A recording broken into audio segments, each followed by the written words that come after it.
Life brings us face to face with the undeniable truth that people come and go. We bond with others, build connections, and often anchor our emotions to those relationships. Yet, what happens when those bonds break? How do you handle the emotional weight when someone no longer occupies the same space in your life, or when you realize they've never shared the same emotional investment? You might ask, how do I stop caring? Or, can I truly detach emotionally without losing a piece of myself? This is where Stoicism, particularly the wisdom of Marcus Aurelius, offers us a path. The Stoics were masters at understanding human emotions, not by avoiding them, but by learning how to balance their grip on our lives.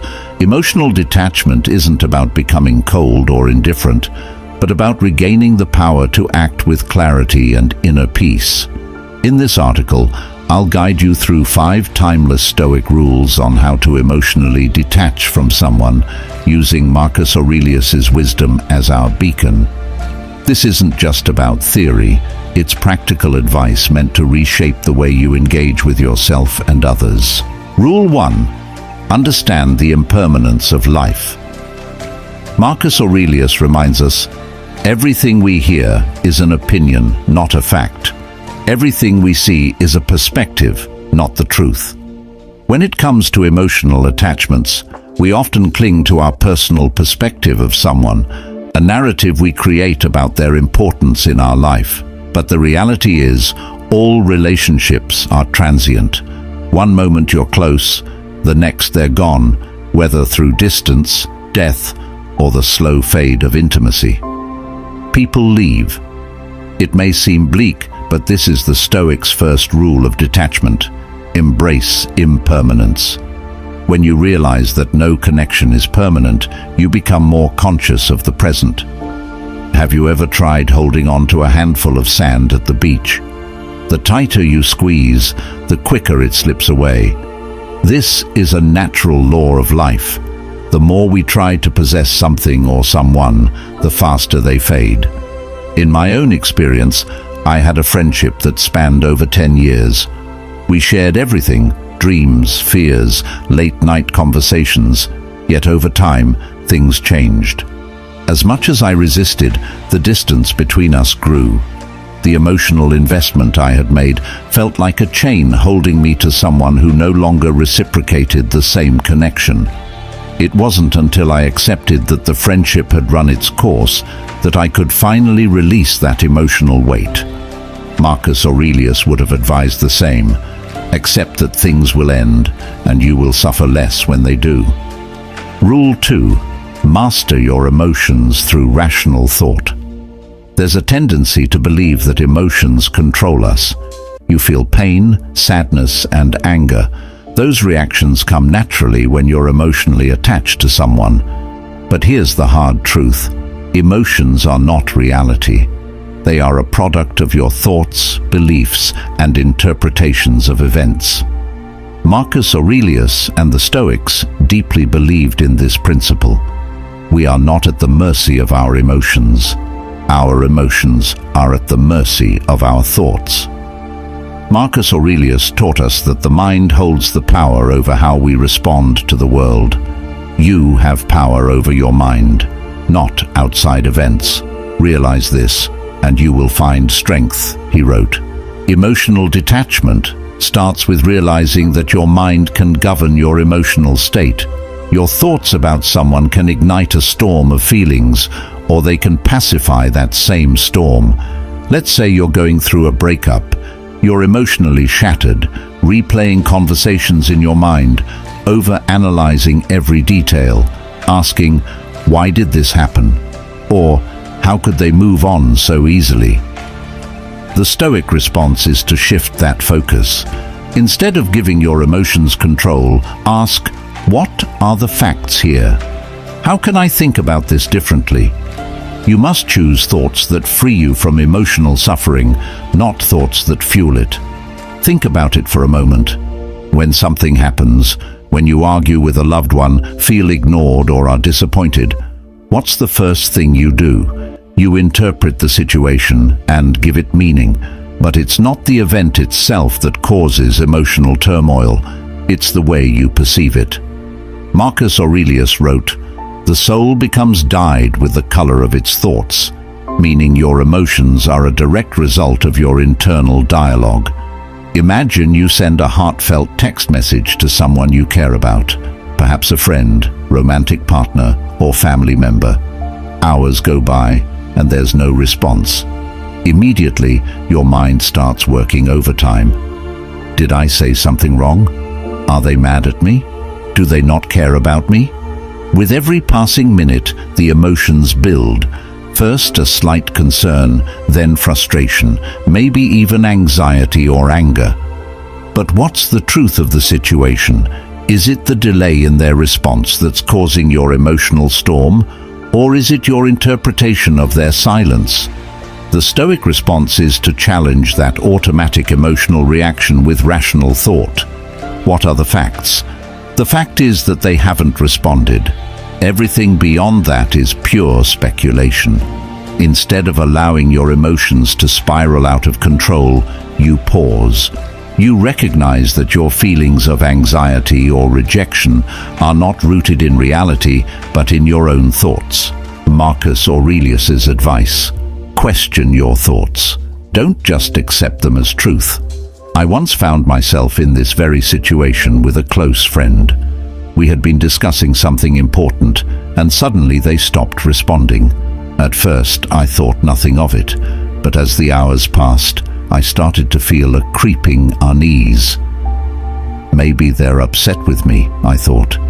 Maybe I said something wrong. By the time the night ended, I had convinced myself that the friendship was on the brink of collapse. My emotions were everywhere: worry, guilt, frustration. But when I stopped to examine what was actually happening, I realized something crucial. Nothing had happened. My friend had simply gotten busy.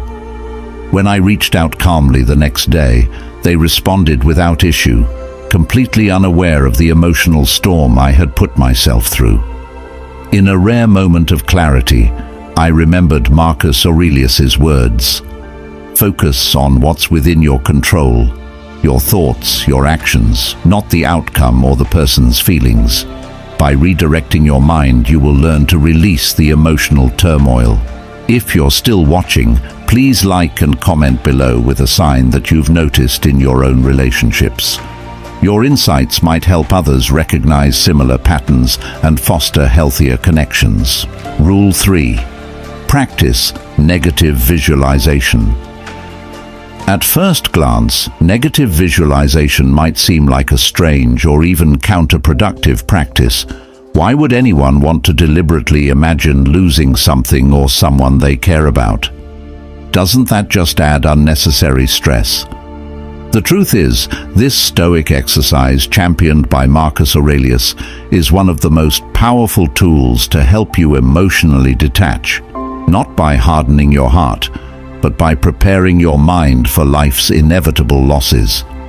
The idea is simple but profound. By imagining the worst-case scenario in advance, you lessen its emotional impact when or if it actually happens. This doesn't mean you become fatalistic or pessimistic. It means you're training yourself to accept reality as it is, rather than how you wish it would be. Marcus Aurelius wrote, "Do not disturb yourself by imagining the whole of your life's troubles at once. Rather, as each arises, meet it with calmness and self-control." In essence, negative visualization builds resilience. Imagine a person you're deeply attached to, a partner, a friend, a family member. Now, visualize your life without them. Picture them no longer in your day-to-day life. How does that feel? Uncomfortable? Painful? That's exactly the point. The Stoics believed that by facing the emotional discomfort of loss in your mind, you reduce its power to devastate you in reality. I remember practicing this during a time when my best friend was considering moving overseas. We had been inseparable for years, and the thought of them being on the other side of the world filled me with dread. But rather than suppress that fear, I embraced it. Every day I'd imagine what life would be like without their presence. I pictured myself going about my routines, hanging out with other friends, and finding joy in new things. By the time they actually moved, I wasn't blindsided by grief or loneliness. The loss still stung, but I had already mentally rehearsed it, and that made all the difference. Another aspect of negative visualization is recognizing that loss is a natural part of life. Everything you cherish will one day be gone, either through separation, change, or death. This isn't meant to be a morbid thought, but a liberating one. When you stop expecting permanence, you stop feeling entitled to it. And when you stop feeling entitled to something, the fear of losing it diminishes. Take relationships, for example. Most of us, when we enter a relationship, assume it will last forever. We don't plan for things to end. But the truth is, nothing is guaranteed. Rather than clinging to the false hope of permanence, the Stoic approach is to appreciate what you have while you have it, knowing that it will eventually change. This shift in perspective can be incredibly freeing. I once had a relationship where I was constantly anxious about it ending. The thought of losing that person consumed me. But when I started practicing negative visualization, I stopped obsessing over trying to control the outcome. I imagined life after the relationship, and although it was painful to consider, it reminded me to be grateful for the present moment. When the relationship did eventually end, I found myself more prepared than I ever thought I'd be. The real gift of negative visualization is that it strengthens your inner resilience. By repeatedly imagining worst-case scenarios, you develop an inner stability that can't be easily shaken by life's changes. You learn that no matter what happens, you will be okay. And that's the ultimate form of emotional detachment, not from life, but from the illusion that you need things to stay the same in order to be happy. Rule 4. Focus on what you can control. One of the core teachings of Stoicism, and one of the most empowering realizations you can embrace, is that there are things within your control and there are things outside of your control.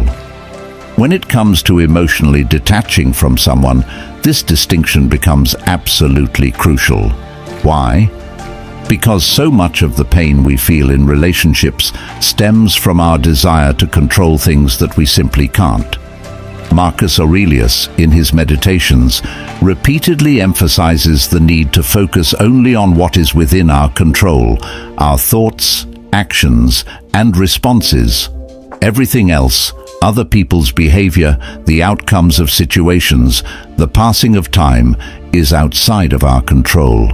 The more you try to control what's outside your influence, the more you will suffer. Emotional detachment, then, is not about coldly distancing yourself from others, but rather about letting go of your attachment to outcomes you cannot dictate.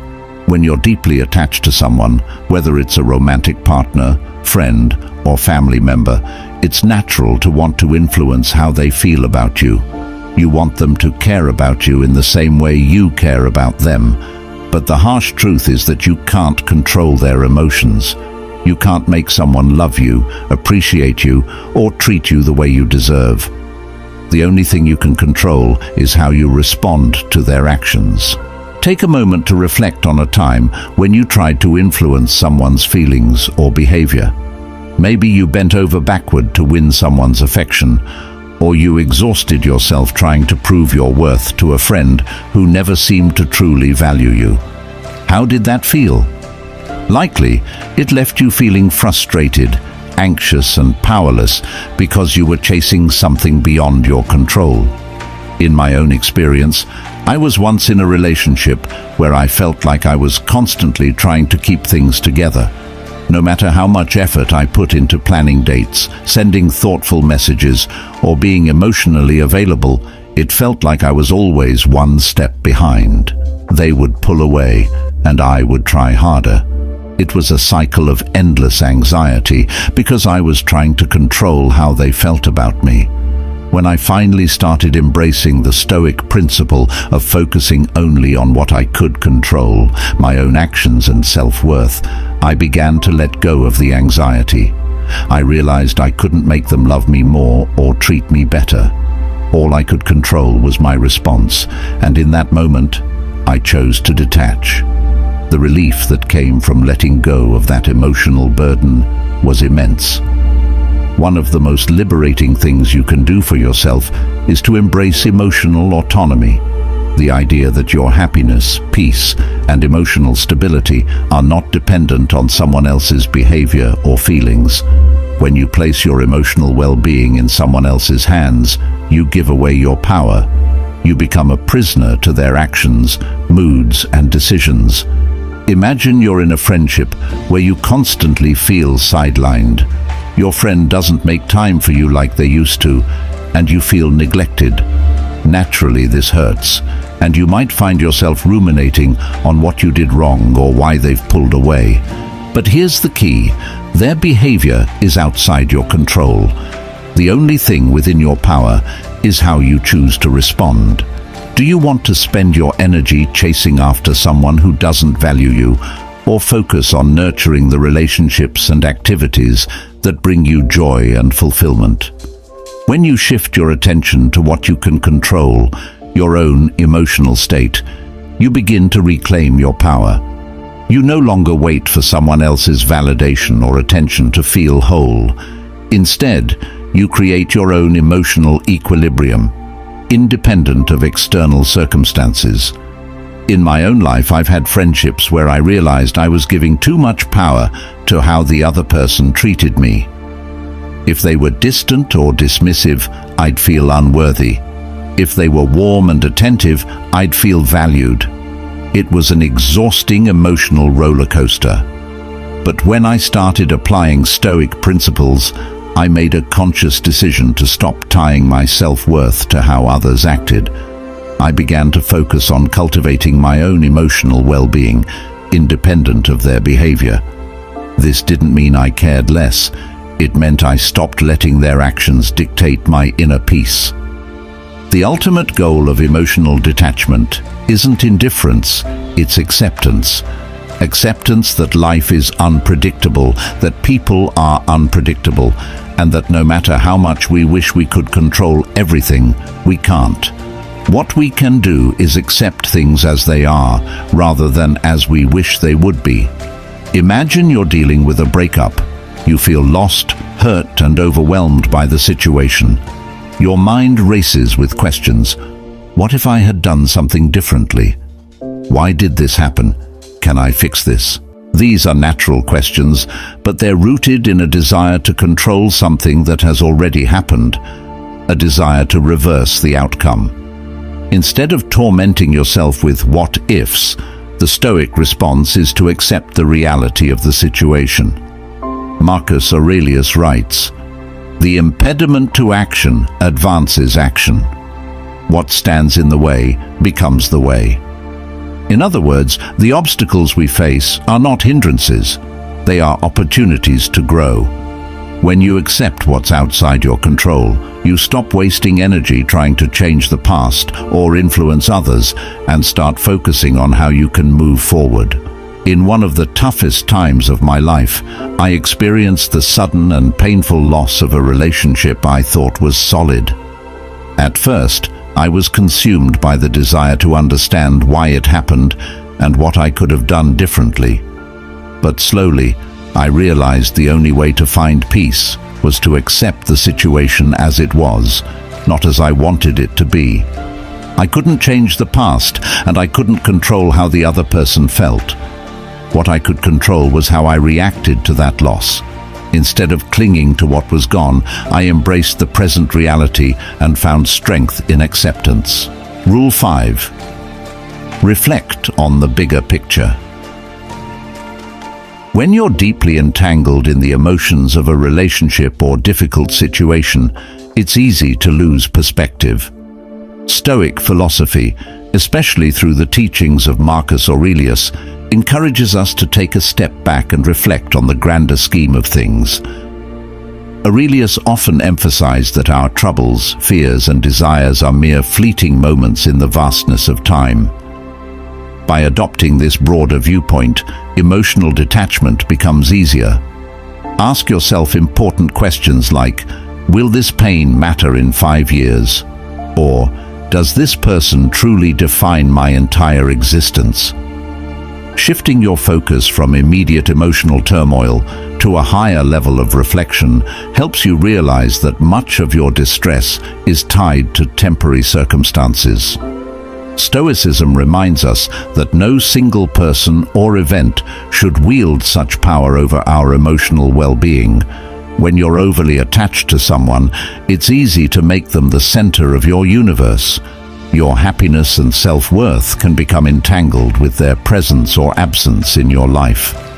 But stepping back and seeing the bigger picture reminds you that life is ever-changing, and relationships, however intense, are just one part of your journey.